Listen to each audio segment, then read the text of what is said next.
Hello students. आज की इस वीडियो में हम बात करेंगे रेजिस्टेंस, इंडक्टेंस और कैपेसिटेंस के बारे में। चलिए स्टार्ट करते हैं। सबसे पहले कंडक्टर्स एंड इंसुलेटर्स क्या होते हैं। कंडक्टर्स हमारे पास वो मटेरियल होते हैं जिनमें इलेक्ट्रॉन्स बहुत लूजली कनेक्टेड होते हैं न्यूक्लियस के साथ, यानी कि बहुत इजीली वो मटेरियल में मूव कर सकते हैं। इसी वजह से कंडक्टर्स के अंदर हम इजीली इलेक्ट्रिक करंट को फ्लो करवा सकते हैं। और अगर करंट फ्लो कर सकता है यानी कि जो कंडक्टर्स होते हैं उनका जो रेजिस्टेंस होता है वो काफी लो होता है, उसी की वजह से ही जो करंट है वो फ्लो कर सकता है। कुछ एग्जांपल्स हैं इसके। पहले तो सारे मेटल्स हो गए हमारे, copper, aluminium, brass, platinum etcetera. तो कंडक्टर्स वो एलिमेंट्स होते हैं, वो मटेरियल्स होते हैं जिसके अंदर से जो करंट है वो इजिली फ्लो कर सकता है। बट अब इंसुलेटर्स क्या होते हैं? इंसुलेटर्स बिल्कुल रिवर्स होते हैं। उसमें क्या होता है कि इलेक्ट्रॉन्स जो हैं वो बहुत फर्मली, टाइटली न्यूक्लियस के साथ जुड़े होते हैं, यानी कि उनमें मूवमेंट अलाउड नहीं होता, वो मूव नहीं कर सकते हैं।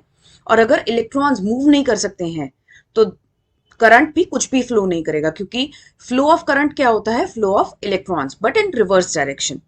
तो यानी कि इंसुलेटर्स के अंदर बिल्कुल भी करंट जो है वो फ्लो नहीं कर सकता है। इसी वजह से इंसुलेटर्स में जो रेजिस्टेंस होता है वो बहुत हाई होता है। कुछ हमारे पास एग्जांपल्स हैं इंसुलेटर के, जैसे plastic, would, rubber, glass etcetera. तो ये कुछ हमारे एग्जांपल्स हैं इंसुलेटर्स के। रेजिस्टेंस रेजिस्टेंस एक बहुत ही इंपॉर्टेंट पैरामीटर होता है इलेक्ट्रॉनिक्स एंड फिजिक्स के लिए। अब रेजिस्टेंस होता क्या है? Resistance is nothing but the opposition to the flow of current, यानी कि वो करंट जो होता है उसके फ्लो को रोकने की कोशिश करता है। ये एक फ्रिक्शन की तरह काम करता है और ये एक बहुत इंपॉर्टेंट पैरामीटर होता है कंडक्टर्स के लिए, क्योंकि वो उनमें करंट को लिमिट कर सकता है। अब यूनिट की बात करते हैं तो जो हमारा यूनिट होता है रेजिस्टेंस का वो ओम होता है। वैल्यू हम किस तरह से दे सकते हैं रेजिस्टेंस को? ओम्स लॉ से हम इसके रिलेशनशिप को ड्राइव कर सकते हैं। V is equal to I R, जिसमें R हमारा रेजिस्टेंस है, I हमारा करंट है एम्पियर में, और V वोल्टेज है हमारी वोल्ट्स में। इन रिलेशन विद रेजिस्टेंस हमारा जो नेक्स्ट पैरामीटर है वो है रेजिस्टिविटी। अब इस टॉपिक में हम डिस्कस करेंगे कि रेजिस्टेंस कौन कौन से पैरामीटर्स के ऊपर डिपेंड करता है और वो किस तरह से वैल्यूज की चेंज हो सकती है। तो टोटल हमारे पास ऐसे 4 फैक्टर्स हैं जिनके ऊपर रेजिस्टेंस की वैल्यू जो है वो डिपेंड करती है। पहला होता है हमारा लेंथ ऑफ कंडक्टर, दूसरा होता है हमारा cross sectional area of conductor, तीसरा होता है टाइप ऑफ मटेरियल की वो कौन से मटेरियल से बना हुआ है हमारा जो कंडक्टर है, और जो फोर्थ है हमारा वो टेम्परेचर। तो चलिए हम स्टार्ट करते हैं। सबसे पहले मैं बात करूंगी लेंथ ऑफ कंडक्टर के लिए। तो क्या रिलेशनशिप होता है?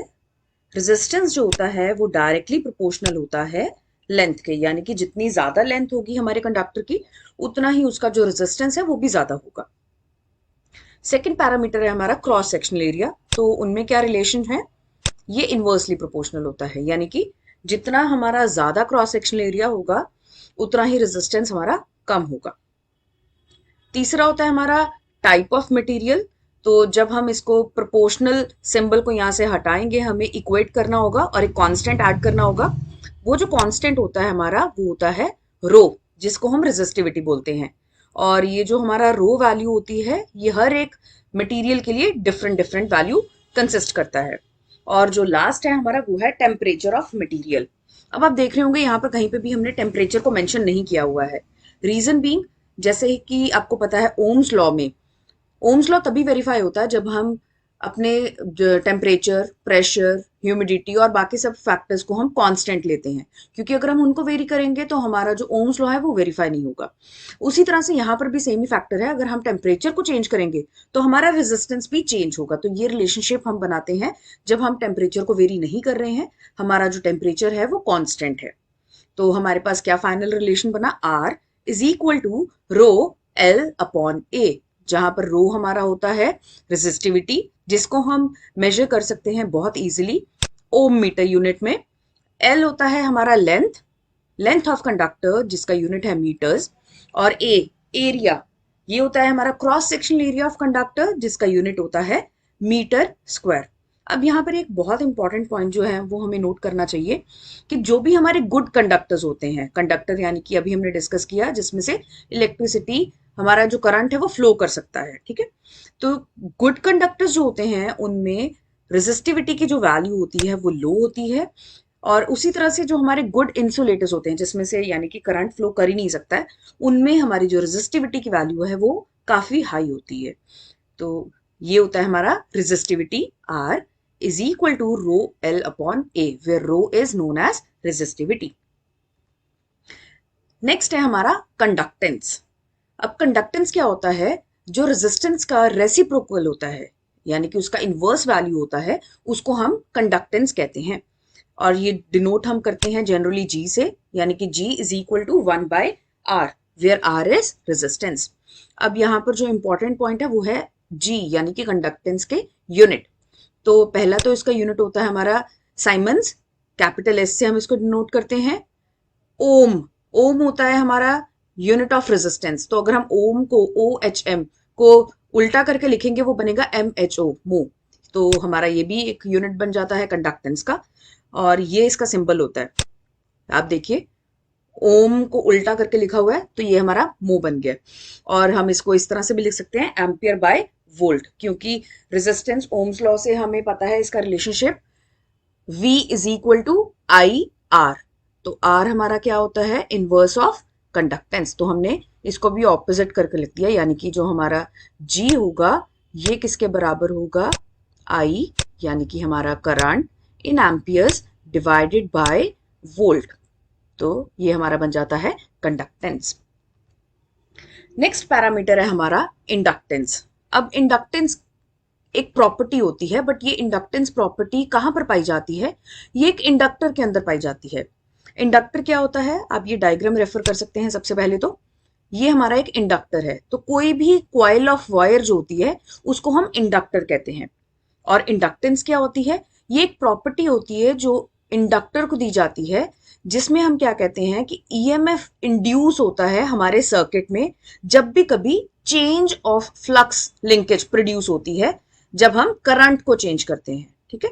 तो इंडक्टेंस एक प्रॉपर्टी होती है हमारे इंडक्टर की। जब भी हमारे पास चेंज इन करंट होगा तो चेंज इन फ्लक्स होगा, चेंज इन फ्लक्स होगा तो इंड्यूस्ड ईएमएफ जनरेट होगा।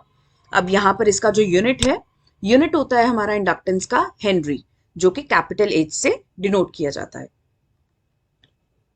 नेक्स्ट है हमारा कि क्या करंट और वोल्टेज होगा हमारे एक इंडक्टर में। तो सबसे पहले करंट की बात करते हैं। करंट जो होता है वो इस फॉर्मूला से दिया जाता है, current is 1 by L integration V dt, यानी कि क्या हमारा जो वोल्टेज है वो चेंज हो रहा है, क्योंकि इंड्यूस्ड ईएमएफ की हमने यहाँ पे बात की है। उसी तरह से वोल्टेज क्या होता है इंडक्टर में? V is given as L di by dt, यानी कि क्या हमारा rate of change of current है जिसकी वजह से वोल्टेज हमारा इंड्यूस हो रहा है। तो आप ये देख सकते हैं दोनों रिलेशनशिप बिल्कुल बराबर है एक दूसरे के, और करंट से ही हमने वोल्टेज की वैल्यू को यहाँ पर लिखा हुआ है, कैलकुलेट किया है with the help of formula. अब दो तरह की हमारे पास इंडक्टेंस होती हैं। पहली होती है हमारे पास सेल्फ इंडक्टेंस और दूसरी होती है हमारे पास म्यूचुअल इंडक्टेंस। तो पहले हम सेल्फ इंडक्टेंस की बात करते हैं। सेल्फ इंडक्टेंस के लिए आप सबसे पहले वाला डायग्राम देखिए। इसमें हमारे पास एक ही कॉइल है, एक ही सर्किट है, और उसी में हमने करंट को चेंज करना स्टार्ट किया है। तो जैसे ही करंट चेंज होगा उसी तरह से हमारे पास यहाँ पर फ्लक्स चेंज होगा, बट सेम ही कॉइल में, और उसी के बाद हमारे पास इंड्यूस्ड ईएमएफ जो है वो जनरेट हो जाएगा। तो जब हम एक ही कॉइल की बात करते हैं, उसी कॉइल के अंदर सारे फिनोमेनाज हो रहे हैं, उसको हम सेल्फ इंडक्टेंस बोल देते हैं, और इसको डिनोट किया जाता है कैपिटल L से। ऑन दी अदर हैंड अगर हम म्यूचुअल इंडक्टेंस की बात करते हैं, सबसे पहले तो हम इसको डिनोट करते हैं कैपिटल M से। अब आप यहाँ पे देखिए म्यूचुअल इंडक्टेंस के लिए हमारे पास यहाँ पर दो वाइंडिंग्स हैं, कॉइल नंबर 1, कॉइल नंबर 2, या हम इसको वाइंडिंग भी बोल देते हैं, वाइंडिंग नंबर 1, वाइंडिंग नंबर 2। अब म्यूचुअल इंडक्टेंस क्या होता है कि हम जो करंट होता है वो पहली वाइंडिंग में हम चेंज करते हैं, उसकी वजह से चेंज इन फ्लक्स जनरेट होता है। Same change in flux generate होता है हमारी दूसरी वाइंडिंग में, क्योंकि हमारे पास यहाँ पर म्यूचुअल इंडक्टेंस का फिनोमेना आ जाता है, और जो इंड्यूस्ड ईएमएफ होता है वो हमारी दूसरी कॉइल में जनरेट हो जाता है। अब आपने इस तरह का फिनोमेना जो है वो बहुत कॉमनली देखा होगा वर्किंग ऑफ ए ट्रांसफार्मर में, और ट्रांसफार्मर जो होता है वो म्यूचुअल इंडक्टेंस के ऊपर ही काम करता है। चलिए अब बात करते हैं हम इंड्यूस्ड ईएमएफ, जहां पर हमारे पास एन नंबर ऑफ टर्न्स होते हैं किसी भी कॉइल में। तो इंड्यूस्ड ईएमएफ जो होता है वो दिया जाता है -N dφ/dt। माइनस क्यों दिया गया है? क्योंकि हमारे पास लेंस लॉ होता है और N number of turns, dφ/dt change in flux. ठीक है। सिमिलरली हमारे पास एक और फॉर्मूला है, अगर हमारे पास नंबर ऑफ टर्न्स ना देके हमारे पास इंडक्टेंस की वैल्यू दी जाए तो E is equal to -L/di/dt। तो हम दोनों ही फॉर्मूला से अपना जो इंड्यूस्ड ईएमएफ है सेल्फ इंडक्टेंस में या फिर म्यूचुअल इंडक्टेंस में बहुत इजीली कैलकुलेट कर सकते हैं। And do not forget to add units at the end. जो इंड्यूस्ड ईएमएफ होता है उसके जो यूनिट्स होते हैं वो वोल्ट्स होते हैं। Energy stored in inductor. अब इंडक्टर एक ऐसा एलिमेंट होता है, ऐसा मटेरियल होता है जिसके अंदर हम एनर्जी को स्टोर करके रख सकते हैं। ठीक है। तो अब उस एनर्जी को हम डिनोट करते हैं सबसे पहले तो कैपिटल W से। और ये क्या स्टोर करके रखता है? Magnetic field. W is equal to 1/2 Li²। तो हाफ Li² इससे फॉर्मूला से दिया जाता है। एंड एनर्जी, तो एनर्जी का यूनिट हमारे पास क्या होता है? जूल। इसीलिए यहां पर हमारे पास एनर्जी स्टोर्ड इन इंडक्टर जो है वो दिया जा रहा है जूल्स के साथ। चलिए अब नेक्स्ट टॉपिक की बात करते हैं। नेक्स्ट टॉपिक है हमारा कैपेसिटेंस। कैपेसिटेंस सिमिलरली जैसे हमने इंडक्टेंस की बात की, कैपेसिटेंस भी एक प्रॉपर्टी होती है कैपेसिटर के लिए। तो कैपेसिटर क्या होता है? हमारे पास दो पैरेलल प्लेट्स हमारे पास होती हैं जिसमें एक का चार्ज पॉजिटिव होता है, एक का चार्ज नेगेटिव होता है। दोनों को सेपरेट किया जाता है एक डिस्टेंस से, स्मॉल डी से, और उनके बीच में फिल किया जाता है डाइलेक्ट्रिक। ठीक है। तो इस पूरे एलिमेंट को कहा जाता है कैपेसिटर और इनमें एक प्रॉपर्टी जनरेट होती है जिसको हम कहते हैं कैपेसिटेंस। अब कैपेसिटेंस जो होती है वो किस तरह से दी जाती है? इसका फॉर्मूला होता है capacitance is equal to Q/V। ठीक है। तो Q हमारा होता है इलेक्ट्रिक चार्ज और हमारा V जो होता है वो होता है वोल्टेज। अब यूनिट क्या होता है हमारा कैपेसिटेंस का? यूनिट होता है फैराड, कैपिटल F। अगेन हम डिस्कस करते हैं अब कि कैपेसिटर में करंट और वोल्टेज की क्या वैल्यू होती है। तो सबसे पहले हम करंट की बात करते हैं। करंट किस तरह से दिया जाता है? I is equal to C dV/dt, where dV/dt is change in voltage with respect to time, और C होता है हमारा कैपेसिटेंस जो कि फैराड में दिया जाता है। अब इसी फॉर्मूला को हम रीयूज करके हम वोल्टेज की वैल्यू भी कैलकुलेट कर सकते हैं। तो वोल्टेज किस तरह से दिया जाएगा हमारे पास? 1/C integration of I/dt। तो ये हमारे पास इंटीग्रेशन ऑफ I/dt हो जाएगा, change in current with respect to time.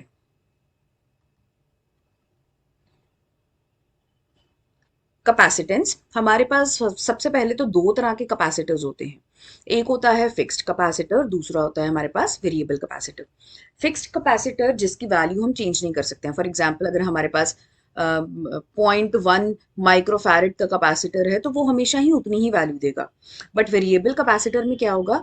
हमारे पास वेरिएबल कैपेसिटर में उसकी वैल्यू जो होती है वो हम चेंज कर सकते हैं, बिल्कुल सेम उसी मैनर में जैसे हम रेजिस्टेंस की वैल्यू चेंज कर सकते हैं। जैसे रियोस्टैट होता है हमारे पास, वेरिएक होता है, उसी तरह से हमारे पास वेरिएबल कैपेसिटर्स भी होते हैं। अब कैपेसिटर की जो एबिलिटी होती है स्टोर करने की क्वांटिटी ऑफ स्टैटिक इलेक्ट्रिसिटी, उसको हम बोलते हैं कैपेसिटेंस। ठीक है। और क्या चार्ज वो स्टोर करके रख सकता है? Q is equal to I/T।